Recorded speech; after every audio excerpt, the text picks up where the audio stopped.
Hello everyone. Today we talk about how to fix the app of SoulChill. We go to settings, then we click on apps. After that we will search the app SoulChill and we click. They will on for stop. After that we go to storage. Then we click on clear cache.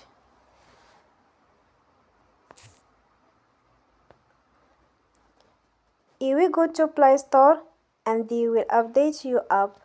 Don't forget to support us by like and subscribe. See you next time and thank you for watching.